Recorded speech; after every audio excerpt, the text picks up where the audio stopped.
awake at 6 a.m., latest I've ever slept, but the bed in the camper is so comfortable. Decided to take my bike for a ride to Lüderitz and go around the harbour. So Miss Me, so unmechanical, put the wheel back on, and thanks to Alan for phoning me with the quick 101 instructions, I was on my way. I got about 5 kilometers and decided to head back. Some idiot swerved in front of me, causing me to veer off into the pavement. Lots of blood, indignation, and hurt pride saw me standing there feeling very sorry for myself. At least bike was not damaged, and I slowly made my way back to the campsite and dressed my wounds. Shortly afterwards there was a knock on my camper and a couple offered me some ointment. They had witnessed the event. Shaken but not stirred, I decided to visit Kommanskop ghost town.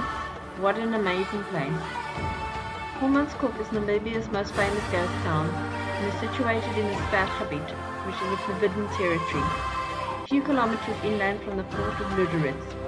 In 1908, the railway worker Zacharias Lavala found a sparkling stone amongst the sand he was shoveling away from the railway line near Kommanskop. His supervisor, August Stauch, was convinced it was a diamond, and when this was confirmed, the news spread like wildfire, sparking a huge, frantic diamond rush and causing fortune hunters to converge in droves on Kommanskop. The town soon developed, becoming a bustling little center and providing shelter for workers from the harsh environment of the Namib Desert. Large, elegant houses were built, and it soon resembled a German town, complete with an impressive array of amenities including a hospital, a ballroom, power station, school, 4-lane skittle alley, theatre, a sports hall, casino, ice factory, and the first X-ray station in the southern hemisphere. Fresh meat could be purchased at the butcher's. There was a bakery, furniture factory, a public playground, and even a swimming pool. At the time, there was also a rubber line to Lüderitz. The development of Kommanskop reached its pinnacle in the 1920s. The town declined after the World War I, when diamond prices crashed. At this time, approximately 300 German adults, 40 children, and 80 Ovambo contract workers lived in the town.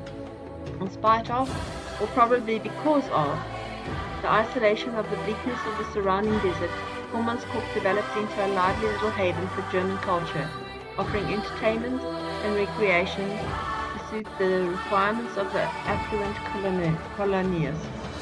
Unfortunately for Kommanskop and its inhabitants, richer diamond deposits were discovered further south, and operations were moved to Oranje. Within a span of 40 years, Kommanskop lived, flourished, and died. Today, the ghost town is crumbling ruins, bearing little resemblance to the former glory. The stately homes have been nearly demolished by the wind and gradually becoming enveloped by the encroaching sand dunes.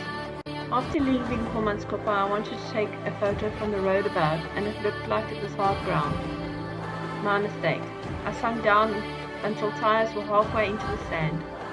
By rocking it backwards and forwards from reverse to second, I was able to extricate Sally from the sand clutches. After this, I headed for Dyer's Point, about 9 kilometers from Lüderitz. Bartholomew Dias was another renowned Portuguese explorer and seafarer who sailed the seas around Africa, discovering sailing routes, pioneering traveling, and orientating trade routes between Western Europe and Asia. In 1488, Dias was ordered by King John II of Portugal to try and sail to the southern end of Africa and eventually on to Asia.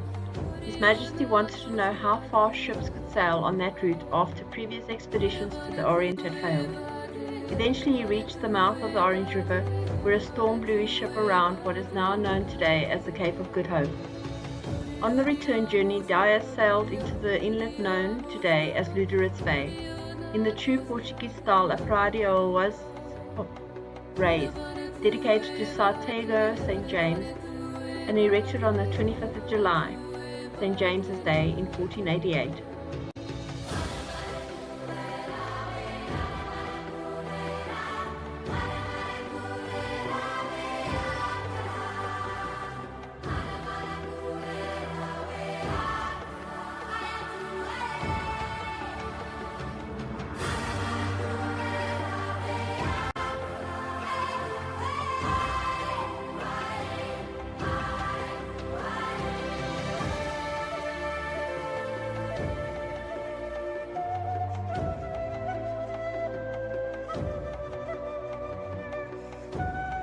Headed back to Luderitz waterfront and enjoyed a welcome milkshake and a burger. This 2-day hiatus from driving is awesome. I get plenty of stares and looks of amazement when I step out of the driver's seat. That's all for today. Heading north tomorrow to Sossusvlei.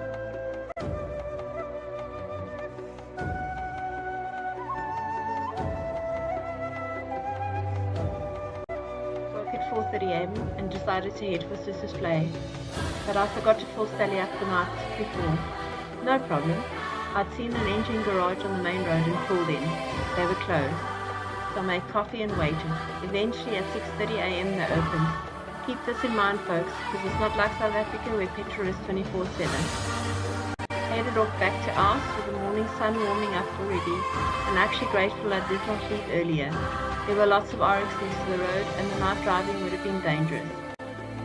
I got to Aas and turned off to Namibia Nature Reserve. This is quicker route to Sossusvlei, but the 4x4 fraternity have churned up the road badly. There are good sections but very few, be warned.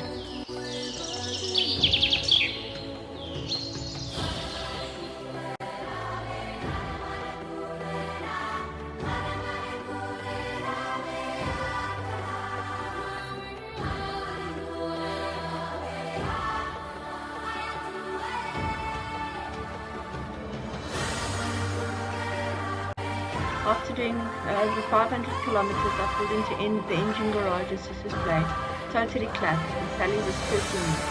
I knew she would get me back later.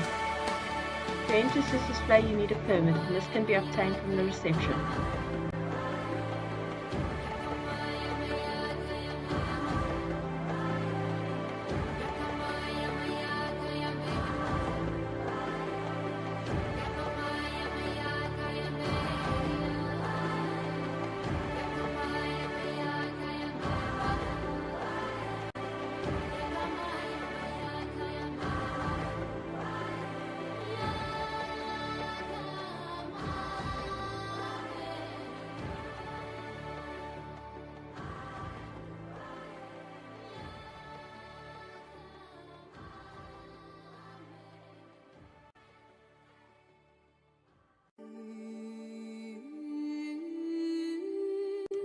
I headed out eager to see this awesome place. The Sossusvlei Nabo's famous scenic highlight in the heart of the Namib desert is a huge clay pan enclosed by giant sand dunes. Some of the spectacular dunes reach a height of over 300 meters, which makes them the highest dunes in the world. The dunes of the Namib desert have developed over a period of many millions of years. Vast quantities of sand were deposited into the Atlantic Ocean by the Orange River. This material was subsequently moved northwards by the Benguela current to be dumped back onto the land by the surf. The coastal sand was then continuously shifted further inland by the wind. Wind permanently reshapes the patterns of the Namib dunes. Its timeless forces the grains of sand on flat windward slope upwards to the crest of the dune.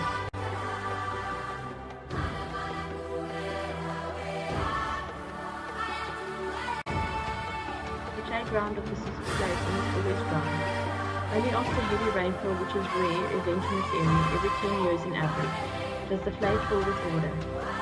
As the clay layers hardly allow any water infiltration, the turquoise lake will remain for quite some time.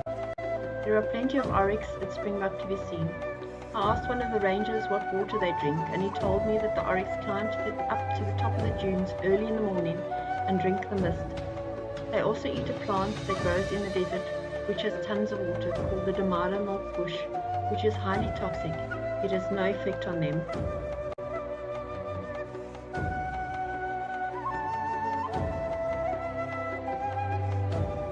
I headed back to the camp to book into the campsite and make supper. Made my first braai and extremely proud.